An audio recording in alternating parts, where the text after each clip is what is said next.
Yo, what is up? Welcome into a Football Friday edition of the hottest sports podcast in the South. The best damn sports podcast, period. That's right. This is Sentell. You know I am. A.K.A. Mr. No Days Off. A.K.A. the one-man dynasty. Wesley Sentell. Welcome into the show. Lots to get into today. It is a, end of the week show. I had a Monday show, Overreaction Monday. I got to give you a good Football Friday edition to head off into this football weekend. Like I said, lots to get into, man. NBA is upon us. A lot of media talking sessions today, so you get to hear and see some of the new look players with their new teams and hear from coaches and the players about the expectations, the normal stuff. I also had a really good Thursday night football game last night. We'll get into that. Packers and Eagles. Eagles win 34-27. We'll get more into that. We'll get into some of the matchups from this weekend in college football. The two ranked versus ranked matchups. So not a real good slate. NFL got a couple of undefeated teams matching up this week. So we'll talk about that. Also the big game in New Orleans. Cowboys at Saints on Sunday Night Football. So I know you people want to talk about that. But it is a Friday show. It is the second show of the week. That must mean I have to give you people something. So sit back, relax, let it happen let it happen organically, as they say. But this week's Sentell Sucker of the Week. Let's get to it. Can you dig it, sucker?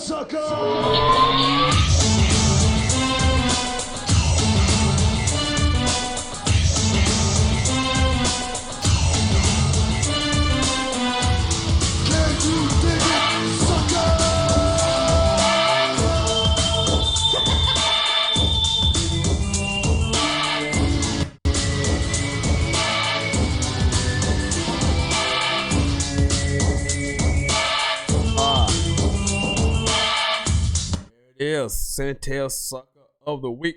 And usually, this week's Sucker of the Week, it goes to the Bleacher Report. Now, I have long respected the Bleacher Report. Great reporters, great stories. They do a fantastic job of getting out news and information as quick as possible. Usually the first to get the news, breaking news, and all of that good stuff. So I really respect the Bleacher Report. I really do. Man, oh man, they got me hot today. Well, actually, this list came out a couple days ago, but they got me hot. They came out with an all-time top 50 NBA players list. And, you could debate Jordan and LeBron and the Kareems, and I'm good with that. 1, 2, 3, put Magic in that conversation. I get it. Bill Russell, I get it. I'm with it. I have no problem with the top 10, the top 9, however you want to rank it. I can understand your case. You want to be a Jordan guy, you want to be a LeBron guy, I have no problem with that. I am Jordan. Jordan is number one to me. But what I do have a problem with is when you get on this list, you get down to number 10. They have ranked the number 10 player of all time. Not in the last decade. Not in the last 3 years or so. Not last season. Not based on coming to this season. This is an all-time NBA players list that is brought to you by Bleacher Report. I am so disappointed and utterly, I'm shocked. I'm shocked by Bleacher Report. They are better than this. At number 10, and I mean no disrespect. At number 10, an all-time NBA all-time players list is none other than, wait for it, Steph Curry.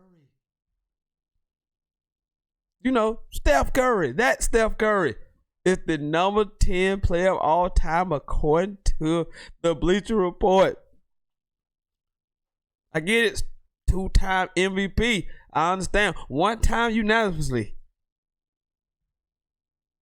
But he is not, and I repeat, not the 10th all-time best player in the NBA. I'm sorry. He's just not. He is the greatest shooter of all time. That is true. He has revolutionized the game. He is a transcendent player because the game is played differently now because of him. But he is not, I repeat, not the number 10 player of all time in NBA history. And you look at his career, 23 points a game, 6.5 assists, 4.5 rebounds. Those are pretty good numbers. And the 2 MVPs and the 3-time champion. Can't take it away from him. Can't take it away from him. He's in front of people like Oscar Robertson. You can go, maybe. I can see that. Maybe. In front of Hakeem Olajuwon. Okay. Maybe in some world. But people, when I tell you, that he's ahead of Kobe Bean Bryant, that's where they lost me. That's where they lost me. I am completely lost now. I don't know what the hell is going on. I have no clue. How Steph Curry is ranked ahead of Kobe Bryant. Now, Kobe only had the 1 MVP. I get it. Kobe's a 5-time champion and an all-time great NBA defender, a stone cold killer. And you have Steph Curry ranked ahead of Kobe Bryant? Are we serious right now? Is this what we're doing? I read through the criteria. I read through the criteria. I mean, from what the criteria read out that I picked up on, it didn't have any thing leaning toward no statistical category that this favors Steph in this thing. So how does a 5-time champion, a league MVP, and one of the greatest players of all time be 14th and ranked behind Steph Curry? There's no way. There's no explanation for this whatsoever. So I'm just at a loss for words right now. I'm at a loss for words. I cannot believe it. I respect Bleacher Report so much that I'm just astounded that they would have Steph Curry ahead of Oscar Robertson, Hakeem Olajuwon, and have him 10th on this list. 10th. The 10th best player in NBA history? With 23.5 points a game? Again, this is not a greatest shooter of all time list. This is not the last decade list. This is the greatest players of all time. And you have Steph Curry ranked 10th ahead of Kobe Bryant. And y'all know I'm not the biggest Kobe guy. But on the court, no. I don't knock Kobe. Kobe was a winner. 5-time champion. An elite defender in his prime. And we already know he can score the basketball. So to put Steph Curry, who's struggled mightily in finals when it's really been on his shoulders, because he's played well, a couple times. I'm not going to say he just played bad. A lot of people say he's played bad in finals and postseason. That's just outrageous. But he has come up small in games when he has to be the guy. When there's no Kevin Durant, and then last year in this past finals, Klay Thompson get hurt a couple of games. He doesn't show up in the second half, fourth quarters. I get it. But to have him ahead of Kobe Bryant, people watching, listening, this can't be right. There's no way this is right. So, with that, I got to give Sentell Sucker of the Week for this week. It has to go to Bleacher Report. I mean, that's just the way it is, Bleacher. Sometimes it happens. And you make your way onto this show and you don't want to be on the opening segment of Sentell on a Thursday or Friday because you know what that means. That means you are. Can you dig it, sucker?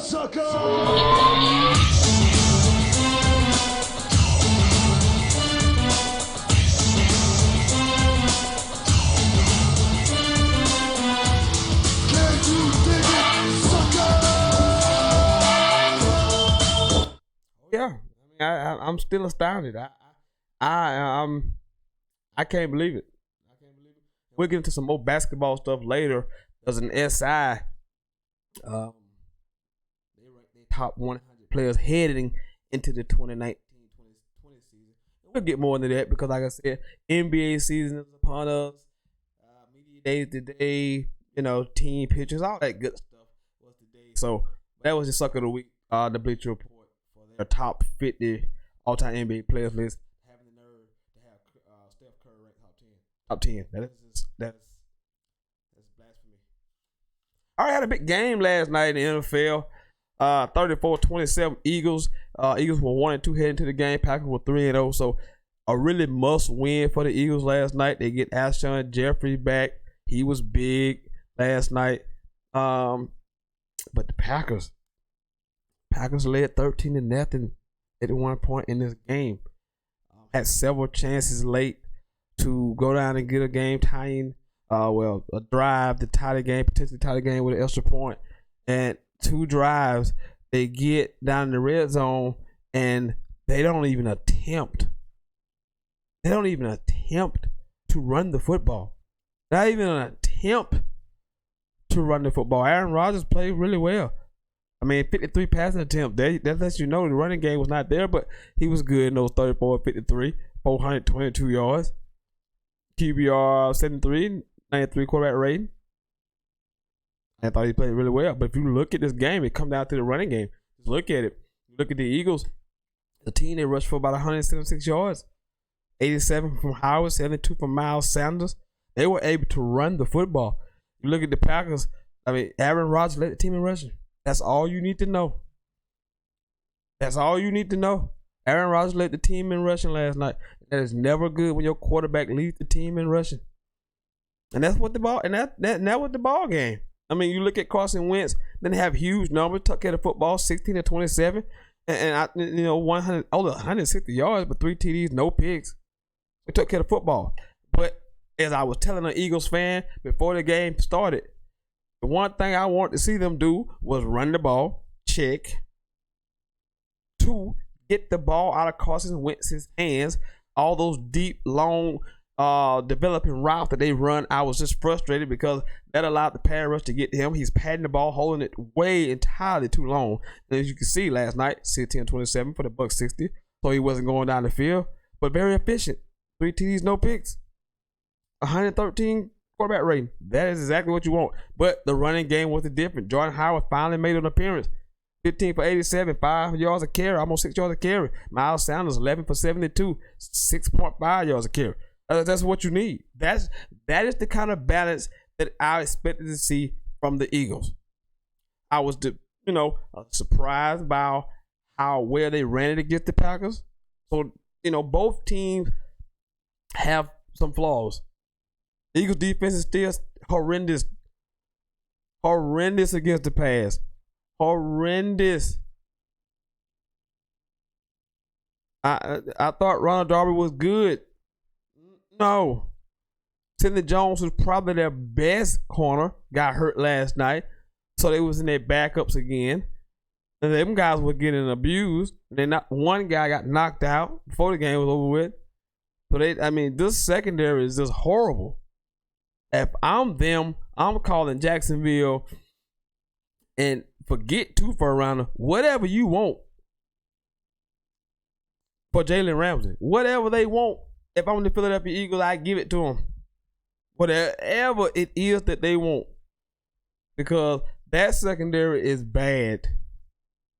It is bad. It is so dependent on the pass rush.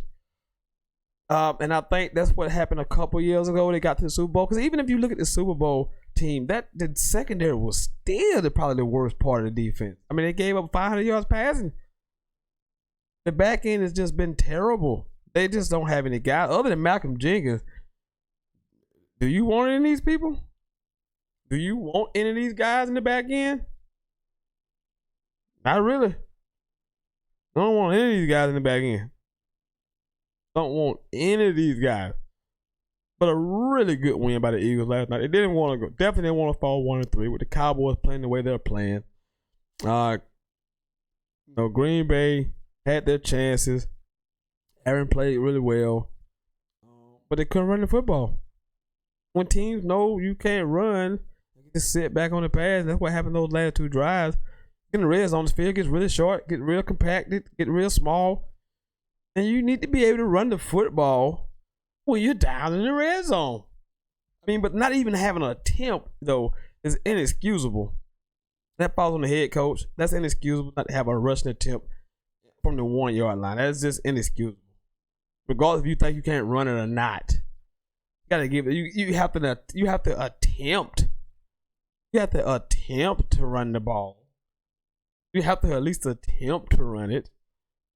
So I just thought that was it. But like I said, good win for Philadelphia. They keep pace with the Dallas Cowboys. Green Bay 3-1. They'll be fine. But both teams had their flaws exposed. Philadelphia secondary is terrible, and apparently you can run on Green Bay. Get out to the quarterback, but you can run on. Good game for last night. If you have any thoughts on that, I hope the phone lines up. You can get in there and bring me that information if you want to. Like I say, man, we not a whole lot in the way of college football this week. I mean, you look at the schedule of games. It is not particularly. It's not one where I want to stay at home all day and be like, I'm gonna stay at home because that's just what I do. It's a football Saturday, but then you look at these games and the number 1 and 2 teams are in action. Clemson actually travels to Chapel Hill. They are a 27-point favorite. So, yeah, and Alabama hosts Ole Miss. They are 37.5-point favorite. No Georgia, no LSU this week. Both of those guys are on off weeks. Ohio State travels to Nebraska. Now, this is an ABC game. I have no idea why. Ohio State's going to kill Nebraska. Spoiler alert. Ohio State's going to kill Nebraska. I know Nebraska's 3-1, but this is not a good football team. Haven't beat anybody of consequences and are a 17-point underdog at home. So if you think this game is going to be any good, I hate to burst your bubble because it's not. It would not be. Let's see.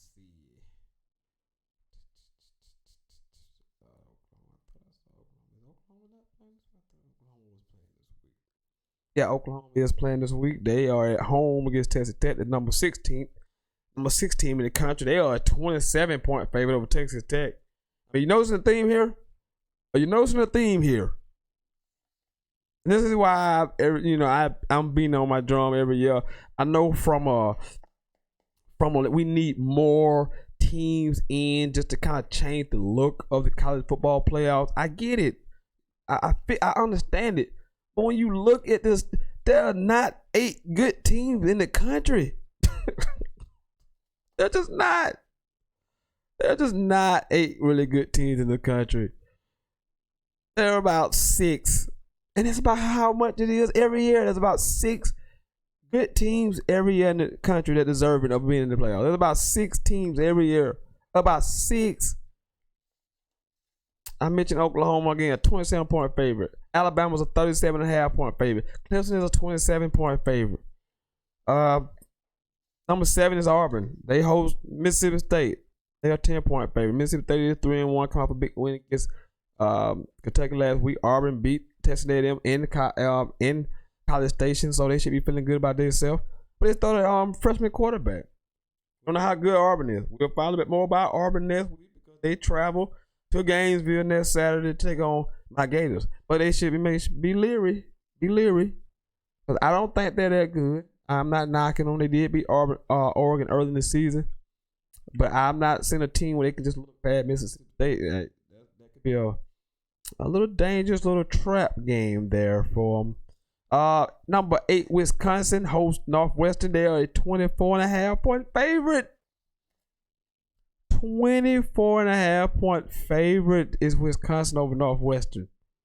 That's the number 8 team in the country. Number Florida's number 9. We're not going to even mention their opponent. They're playing Townsend. Why they playing them? 10. This is bad. I mean, this is bad. Okay.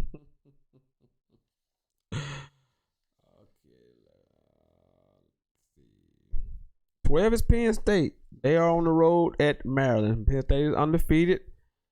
Did beat Pittsburgh early in the season. Don't know a lot about them. I mean, I haven't seen much about them. They can easily go on the road and lose to Maryland. They're number 12 in the country, but that's a night game. I might check that out. That's a late game. Maybe get a chance to see Penn State. I haven't saw much of. I saw a little bit of the Pittsburgh game. That don't do it for me.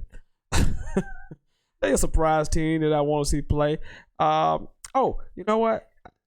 I'm gonna get to those 2 matchups in a minute. I'm gonna get to the 2 ranked matches in a minute. But the California Golden Bears are 4-0. How about that? Went out on the road last week to Ole Miss and beat not a great Ole Miss team by no stretch, but the go cross country and beat an SEC team on the road. That's still kind of impressive for Cal. Cal pretty much. I still got hope for Oregon. Oregon is really good. I know they lost to Auburn early on, but man, Oregon plays really good football. Justin Herbert is really good. He has really put some great numbers up.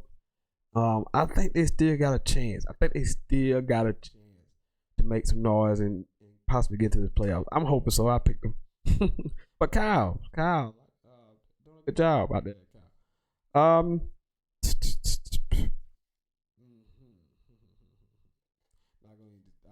going to talk about Michigan. Iowa's undefeated. They're 3-0. They play Middle Tennessee. 23.5-point favorite. But I tell you, this schedule is rough. These games are rough. This is rough.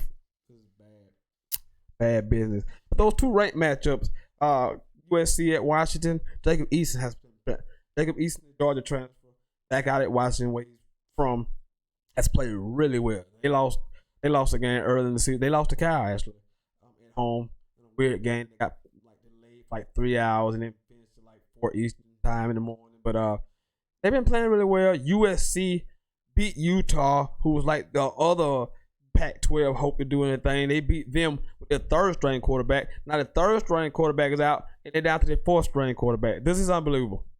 This is why your quarterback, sometimes you just got to stay. Because things like this happen. USC is down to their 4th-string quarterback. I mean, that is unbelievable. So I expect Washington to win. They got their 10.5-point favorite. I just like the way Jacob Easton is playing really well in the offense.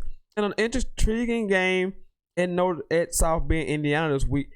The number 18th ranked undefeated Virginia Cavaliers travel to take on the Notre Dame Fighting Irish, who come off a tough loss. Only dropped a couple spots in the poll, deservedly so. Thought they played really well. Thought they acquitted themselves really well last week against Georgia. So yeah, just I want to see Virginia. I really want to see what Virginia's made of. They struggled last week against Old Dominion. They did beat Florida State. Don't know how does that mean anything to anybody?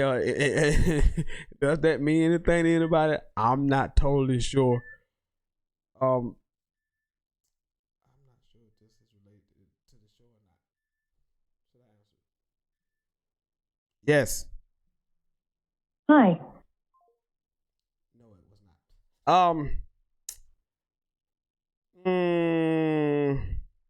So that's your 2 ranked matchup. 2 ranked versus ranked matchup. I want to see Virginia. In Notre Dame play. I want to see Bryce Perkins on a big stage against a really good opponent. I'm not totally sure. I went into the season picking Virginia to win the Coastal. Then I changed my mind. I should have stuck with it. They're gonna win the Coastal probably. Well, you never know from week to week in the ACC. But if you want to get in, you can right now. 864-378-5943. 864-378-5943. You want to get into anything in the world of sports, questions, comments. I'm here on a Football Friday to get you ready for your weekend of college football and NFL. Again, not a big slate, but if your team's playing, you ready, you jacked up. I'm not as particularly excited about playing Townsend. It's what it is. It is what it is. So you want to get in? 864-378-5943.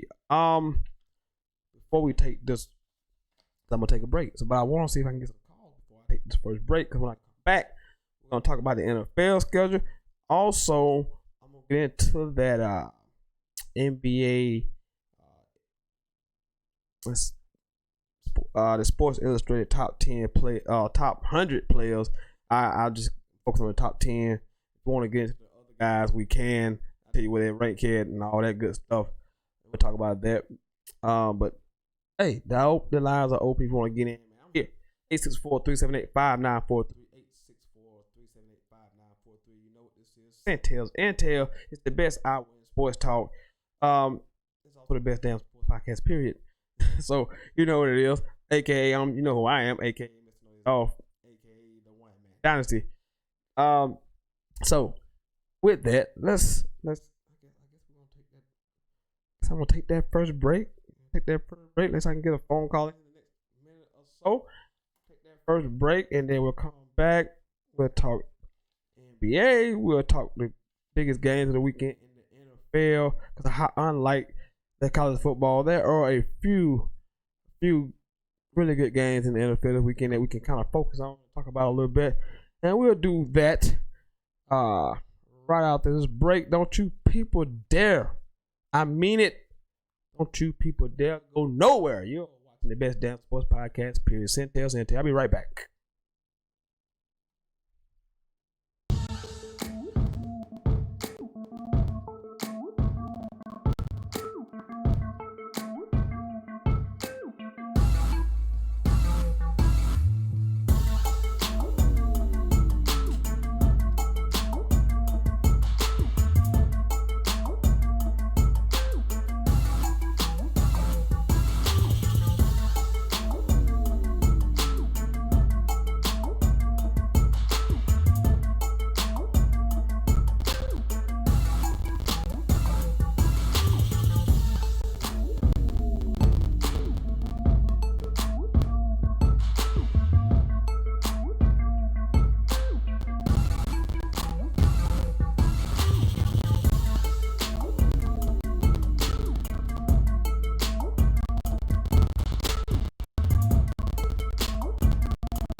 Yeah, and we're back.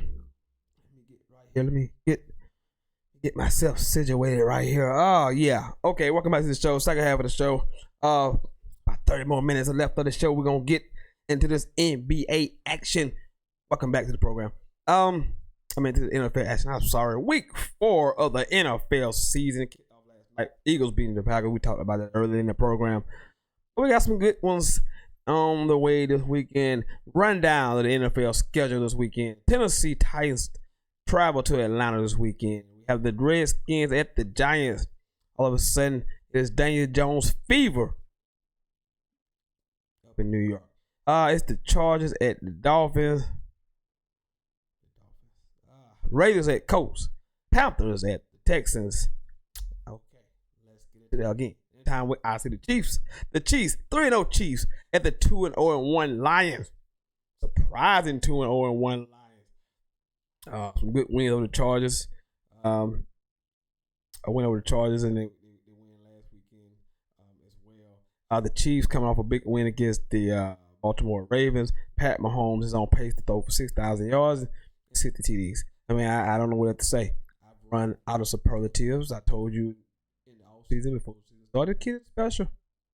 He's special, man. He's special. You can see it in him. He's a transcendent type player.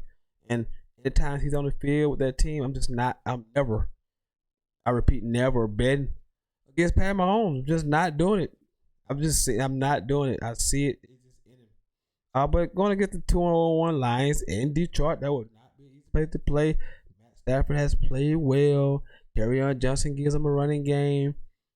About the big receiver Galloway on the outside, Galladay on the outside. Got the tight end, the rookie tight end from Iowa, Hawkinson.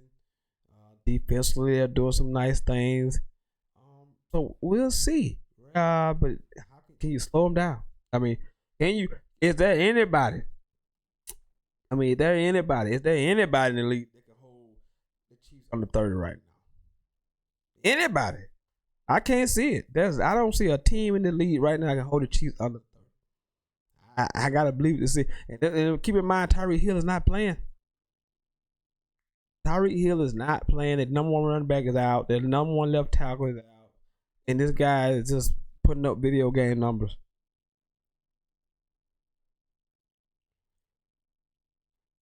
Oh, that's what's up. That's what's up, Travis Livingston. Keep it. That's what I'm talking about. Support the program. Man, Travis Livingston right there. Noted Cowboy fan. We're going to talk about the Cowboys just a little bit here. But Chiefs, I just can't see it. I don't. How do you keep the Chiefs under 30 right now? I mean, they are just this guy's unbelievable, man. Pat Mahomes is unbelievable, and he's super ultra competitive. You're watching the games. He's in the linemen's faces. He's telling receivers, he's an alpha. That's what I see in him. The other, like any of those other quarterbacks that were drafted in that class, he's an alpha. He's a leader. People are gonna follow him. He's that kind of dude. He's just transcendent. I love to watch him play. Browns at Ravens. Browns got to get off the deck. Tough loss at the Rams. Ravens trying to bounce back after that loss to the aforementioned Kansas City Chiefs. For the Browns, they need to win this game. Divisional purposes. I think obviously Ravens and Browns are competing for the AFC North title. I think the Steelers, I may stick right the ship with Mason Rudolph, but I bet being gonna be a tough hurdle. But the Browns, Ravens, the Bengals stink. So we're not going to talk. The Bengals stink. We're going to talk about them. They're not any good. So we can just leave them out. But this division is gonna come down to the Browns and the Ravens. So the Browns got to figure it out soon. Baker's sophomore slump. There's no running game so right now. The offensive line is struggling right now. The chemistry between Baker and OBJ is kind of off. There's no David Njoku. I mean, that's a big time weapon right in the middle of the field. He's gone. The Cleveland defense hasn't played as well as I thought it would play. It ain't been horrible, but they haven't played as well as I thought it would play. They played pretty well last weekend against the Rams, but they took a loss. But Baker got to play better. They ran the ball pretty well against the Rams, but Baker was just awful. He's been bad. He's not had not one good game. There's 3 games in. He hasn't had a good game. You can call it what you want. He hasn't had a good game yet. Next matchup, surprising matchup. I mean, the AFC East leading Buffalo Bills. That's right, the AFC East leading Buffalo Bills welcome to town the 3-0 New England Patriots. So we have a undefeated matchup between the top 2 teams in the AFC in Orchard Park, New York. Bills, Patriots. I like the way Josh Allen has played. Coming along really nicely. Got a nice running game. Defense is doing some things. But just the maturation of Josh Allen. Just like to see how he's progressing. He's progressing really well. He's going to struggle this week. Bill Belichick is going to, they are locked in, dialed in defensively, if you want to say. They just, Stephon Gilmore is playing some of the best football he's ever played in his career right now. And they are just locked in. They don't let you do anything. They don't let you do anything right now. League in points allowed. They don't let you do anything. Number 1 scoring defense in the league. But the Bills are 4th. The Bills are 4th. The Bills are 4th. So it should be fun game to watch. I mean, obviously got to pick the Patriots. Bills got to show you something. I want to see how Josh Allen fares against this Belichick defense that's going to take away his number 1 targets. That's probably Zay. Anyway, But Bills and Patriots, man. Who knew? Who knew? 3-0 Bills, 3-0 Patriots. Buccaneers at the Rams, Seahawks at the Cardinals. Then we have a big game in the NFC North. Vikings travel to the Bears. Both teams are 2-1. Bears come off a win against the Washington Redskins on Monday Night Football. Hey, this is a Super Bowl caliber defense the Bears have. They have a Super Bowl caliber defense. But sadly, they have a 7-9 quarterback. Good God, Mr. Trubisky is bad. He's not improving. Thought he played a little bit better last year, but I think what happened is that he started using his legs. So he started beating teams more with his legs, scrambling ability, extending plays a little bit, making things happen down the field. I think teams saw that on film last year. Okay, we're not going to let him run. He's more athletic than we thought. Okay, let's spy on him a little bit. And he has not played well. I know they did against Monday night against the Redskins, but that's the Redskins. And a couple of touchdowns he threw, the guys got lost in the secondary, and that's how he scored. He does nothing on rhythm. If you watch the Bears play, there's nothing on rhythm. Nothing where he drops back, 3-step drop, boom, 5-step drop, boom, 7-step drop, boom. No, it's none of that. It's him patting the ball, run to the right, run to the left, somebody gets open. That's basically what he is right now.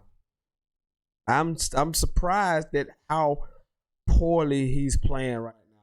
The Bears have a Super Bowl caliber defense. This defense is legit from front to back. They got all pros all over, and it starts with Khalil Mack, who is, oh my goodness, he's unblockable one-on-one. The Monday night, he was just wrecking shit. He was just wrecking shit Monday night. They were trying to double team him, blocking with tight ends. It was trying to chip. It wasn't happening. Of course, Redskins are out without big Trent Williams, the left tackle, who's holding out for a deal. And that's from Trent Richards. Like, why? I don't even want to come back to the Redskins. I just, you know what? I don't even want the money. I don't even want the money. Nobody believes in the Redskins at all. Case Keenum is trash. This whole organization is trash. Just get them out my face. Just get them out my face. The Vikings playing really well. Running the ball. Dalvin Cook finally fully healthy, and he's showing you he's that guy. He can be a number one elite type running back. He can be in that class of those elite running backs that we think of as Saquon, Ezekiel Elliott, Melvin Gordon. He's in that class when healthy. He can be in that class when healthy. He's showing you, and they're leaning more toward the running game, taking the ball out of Kirk Cousins' hand, which is a smart idea. And these are the games where we see Kirk Cousins fold and do what Kirk Cousins does. He plays really well at 1 o'clock against Arizona when no one's watching. He plays really well at 1 o'clock in the afternoon when they're playing the Bengals or they're playing the Dolphins. And it's just nobody's watching. It's a 4:25 game right here on CBS. People will be watching. This will be the late game of the afternoon, 4:25, Vikings and Bears. People will be watching. These are the games where Kirk Cousins has typically failed miserably. Those big primetime games, those big afternoon games, showcase games. This is where it is, because the Bears they're gonna take Dalvin Cook out. That's just gonna happen. They're gonna take Dalvin Cook out, put the game in Kirk Cousins' hands, and I'm gonna tell you, the Bears got those really good corners. Fuller, I can't think of Akamara on the other side. Then Eddie Jackson is one of their safeties in the league, and they're gonna make him make contested throws from the pocket against really tight man coverage. And I don't know. I don't know what Kirk Cousins is gonna do. He has really good receivers in Thielen and Diggs, but we don't know. We don't know about Kirk Cousins. We don't know. This is a big time matchup for Kirk Cousins. We can find out, does he have what it takes? Is he worth the $87 million guarantee that he got? We're going to find out, because the Bears are going to take Dalvin Cook out. Just make no mistake about that. They're going to take Dalvin Cook away. And Kirk Cousins beat those aggressive corners for the Bears and make plays with pressure in his face all day, because Floyd and Khalil Mack will be in his face all game long. These are typically where Kirk Cousins fails. Can he rise to the occasion against the best defense I believe in the NFL. They are good. They're really, really good at what they do. Jacksonville at the Broncos. The Jalen Ramsey saga continues. Jalen keeps telling them he wants to be traded. He don't. Then he was mysterious. He calls it out sick. I've never heard an NFL player calling it out sick. That's just something I've never heard from NFL players. That you talk to NFL players, you listen to them. They don't call out sick. They come to work. The trainer sends them home. Yeah, and they gives them the thumbs up, thumbs down. You don't call in sick. It's not a normal 9 to 5. You don't pick up the ball and call your ball, man, I'm calling out sick today. You don't do that.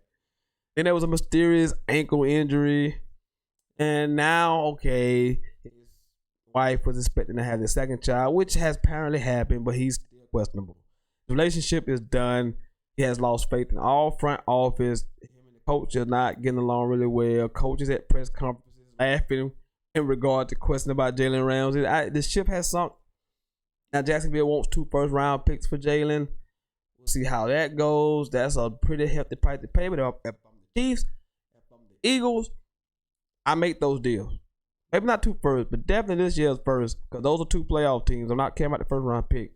I'm making those trades. Jalen Ramsey would instantly make the Chiefs, who I already have winning the Super Bowl, but make me feel a whole lot better about that pick, especially going against Tom Brady, because when you can get a guy that can take 1/2 of the field away, it makes life easy for the rest of the defense. And for the Eagles, they desperately need somebody who can cover anybody. Right now, they have nobody who can cover anybody. They can't cover nobody right now. So if I'm them, if I'm Eagles, if I'm the Chiefs, I am trying to get Jalen Ramsey at all costs, first round pick, whatever. I want Jalen Ramsey. I need him on those 2 teams. So Jaguars, Broncos, John Elway.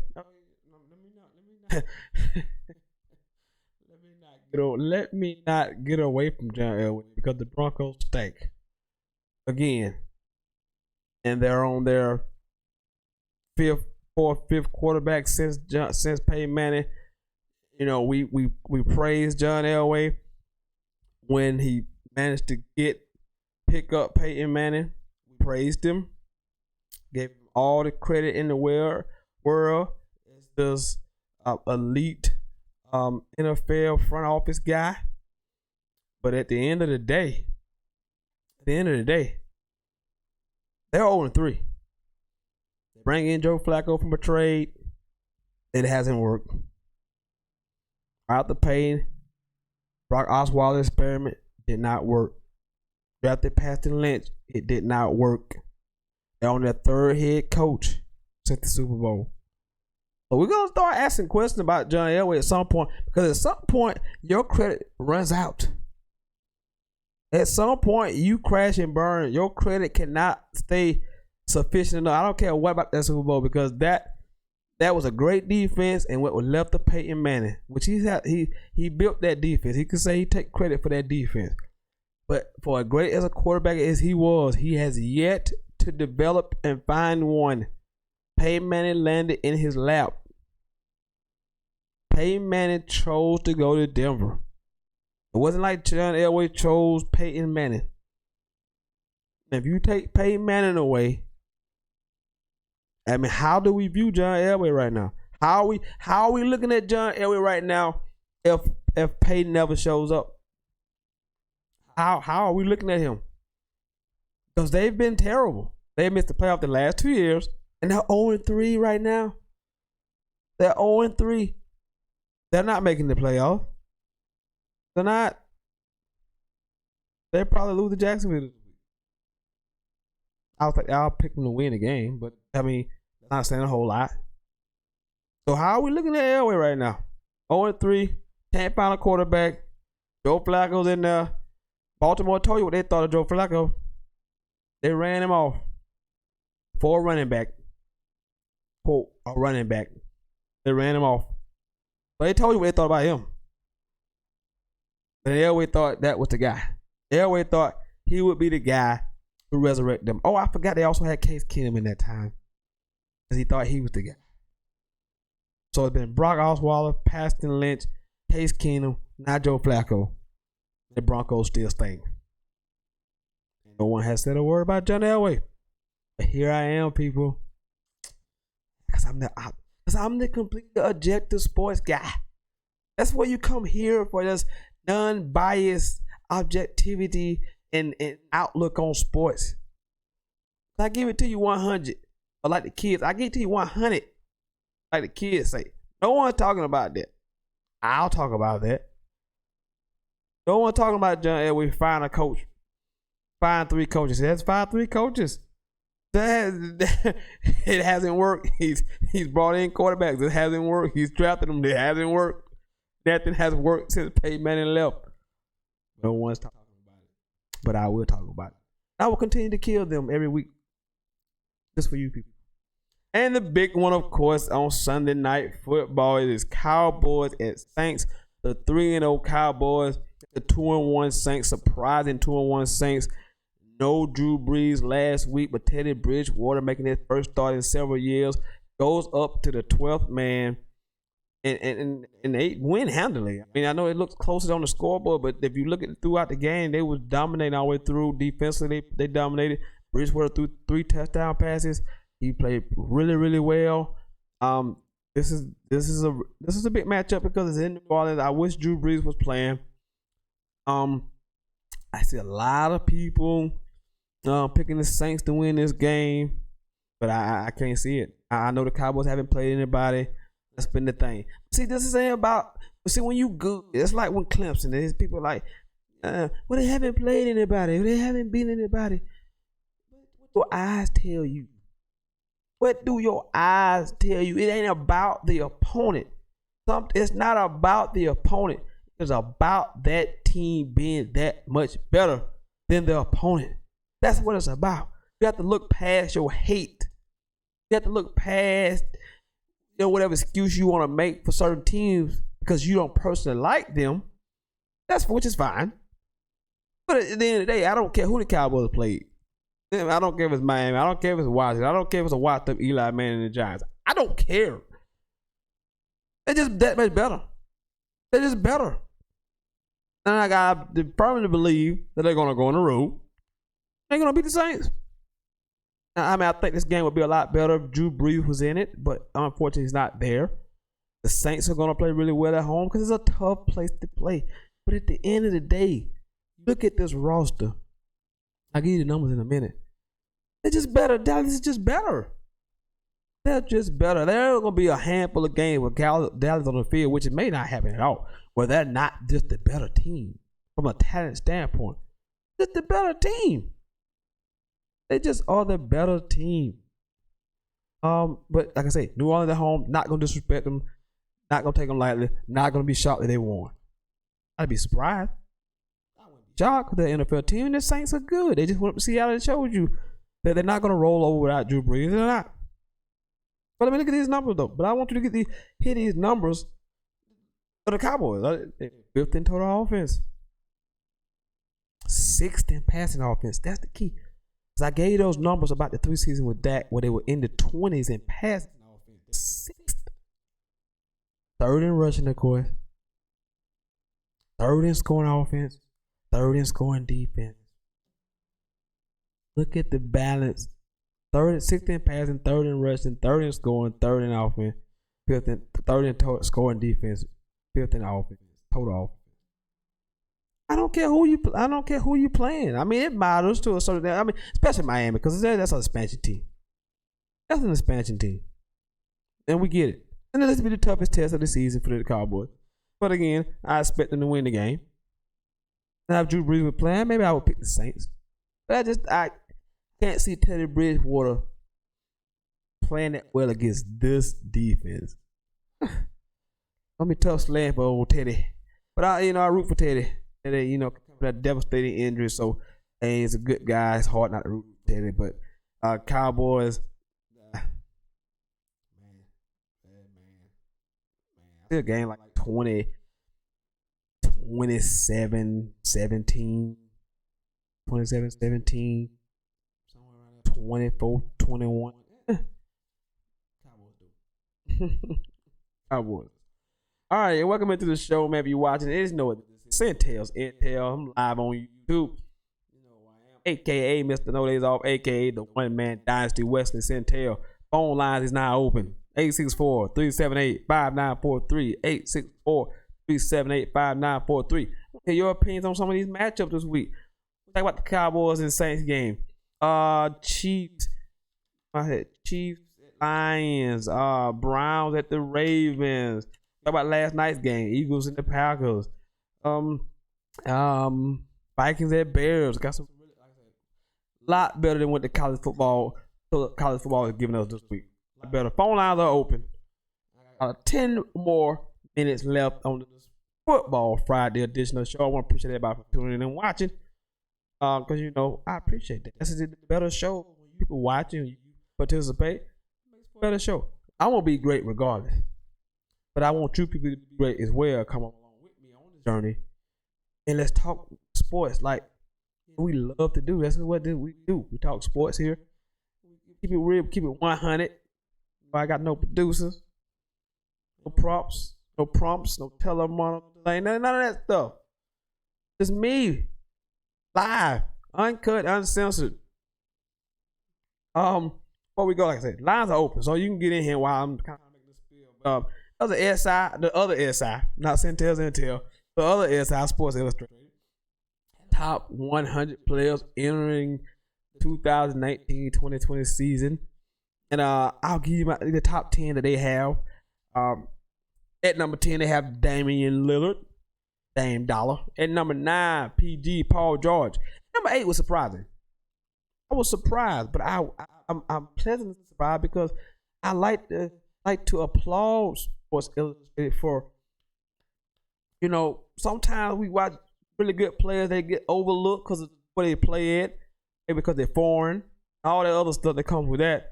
But Nikolai Jokic, really good basketball player. 20 plus points a night, plus 10 plus rebounds, and 7 assists a game. He is legit.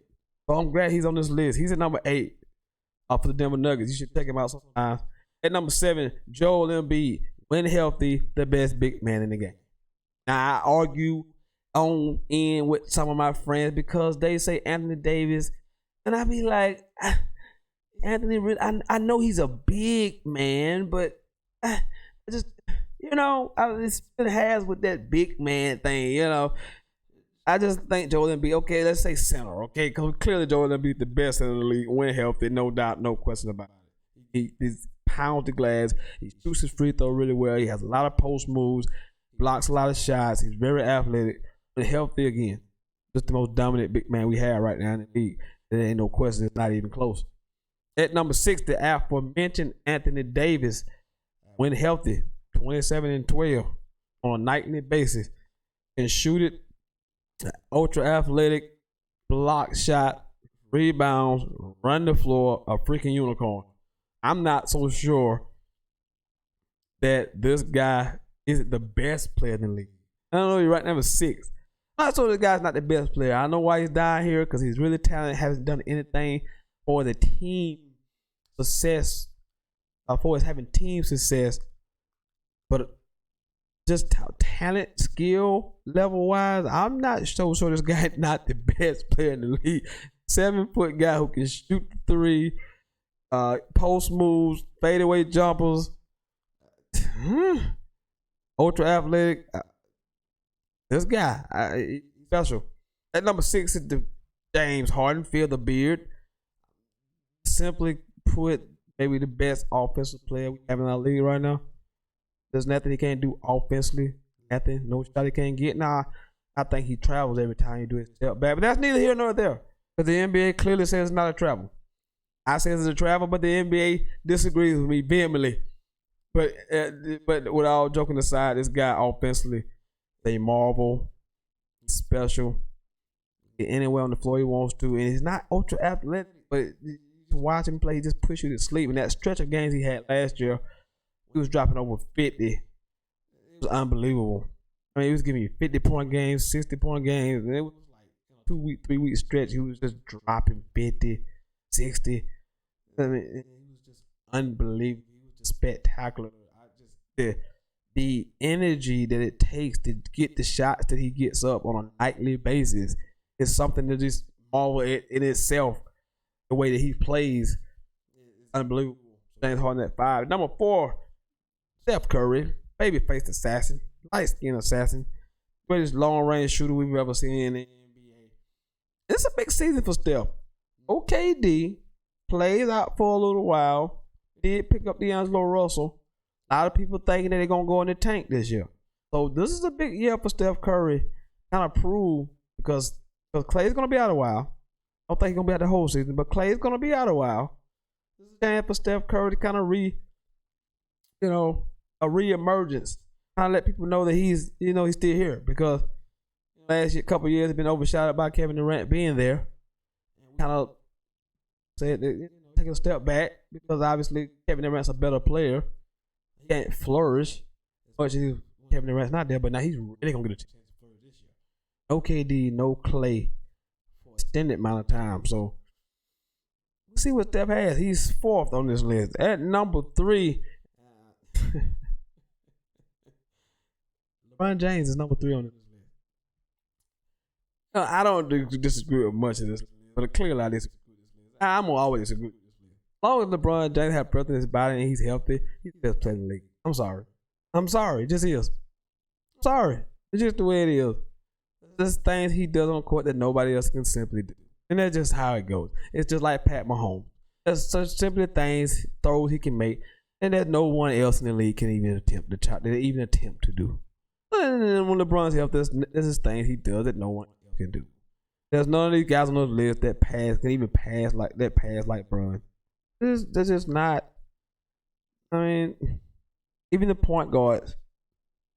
But King James number 3, of course, coming off that disappointing season with the Lakers, full of injuries, full of turmoil, not making the playoffs for the first time in like 14 years. He's gonna be hungry this year. I'm expecting a lot out of King James. I think he'll have a lot of load management this year. They try to keep his minutes down in his 17th season, if I'm not mistaken. 17th season. So James number 3. At number 2, sure enough, Kawhi Leonard at number 2, simply the best two-way player in the league. Carried the team to a championship last year. Regardless of how it got done, the man went to the Raptors in one season and won the championship. People would say Kevin Durant was hurt. People would say Klay Thompson was hurt that multiple times. Don't care. I do not care. Can't take it away from him. He brought a life to that team, a toughness to that team that they never had. They talking about with the chip. Again, just the best two-way player in the league. Can knock you down defensively. Can get his shot. Can get it going offensively. He'll be on. Now, one thing about him, he'll be on load management. He's, I ain't gonna say I'm injury prone, but he has a lot of knick-knack injuries that kind of keep him out of action, and you kind of like, well, why is he out? And you don't know why he's out. But that's just what you got to deal with when you deal with a guy who still has cornrows. Like, cornrows have been like out of style since like late 90s, and this guy's still rocking cornrows. I mean, respect this guy. I respect a man who's still rocking cornrows in 2019 when it clearly has been out of style for 20 plus years. I mean, I respect it. I respect the hell out of it. Respect it. I respect it. Kawhi Leonard number 2. At number 1 is your reigning, defending, current NBA MVP. That is Giannis Antetokounmpo. Greek freak, as they call him. Number 1 player heading into 2019, 2020. I'm not, like I said, LeBron should always be number 1. I'm sorry, that's just how it goes. But I have no problem with Giannis being ranked. I had to work on a jump shot, had to get secondary stuff going on his offense.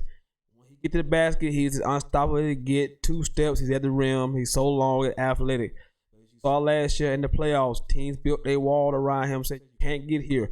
So what is your next move? What's the evolution? What do he evolves to? He has to learn how to shoot, but just get better at shooting the outside shot. Make teams respect your jumper so you can get those driving lanes to open back up. Bucks had the best record in the league last year. Really good basketball team. They did lose Malcolm Brogdon in free agency, but they were able to sign Chris Middleton. So I expect the Bucks to be right back in the top 3 of the NBA Eastern Conference. Greek is going to have a tremendous year. He's that good. He's very young, still kind of raw. So if he can evolve, find a jump shot, consistent jump shot, whether it's mid-range or a long-range jump. You just gotta consistently knock that down. Gotta get better at free throw shooting.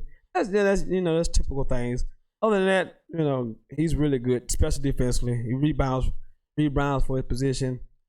He's nothing he can't do. He's a unicorn as well. Another one of these unicorns. NBA has a lot of these guys. They're just ridiculously freaky athletes. It's crazy, sickening to think human beings out there doing these kind of things at the size that they do these things at. So those are your numbers. Those are your top 10 NBA players heading to the 2019-2020 season, according to the other SI, Sports Illustrated, not my SI. I would have a different, but that's neither here nor there. Thank you about it again for tuning in to the best damn sports podcast, period. The hottest sports podcast in the South. Has been a great hour, the best hour in sports talk. You know what it is. You know who I am. Wesley Sentell, aka Mr. No Days Off, aka the One Man Dynasty. Always appreciate everybody tuning in. I wish I could have got a few more phone calls. I will stay 2 more minutes. If I can get a phone call in here. 864-378-5943. 864-378-5943. If not, I will see you guys on Monday. You know what that means. Monday, we get to look back and react to what we saw over the weekend in the NFL, college football ranks, anything else that happened over the weekend while I was gone. So, again, I want to thank each and every last one of you people for tuning in to the show today. It's been a fun show. That was a fast hour. I thought I'd try to get you out of here in an hour, get you out of here in a hurry on the best damn sports podcast, period. For me, the one and only Wesley Sentell. This has been the hottest sports podcast in the South.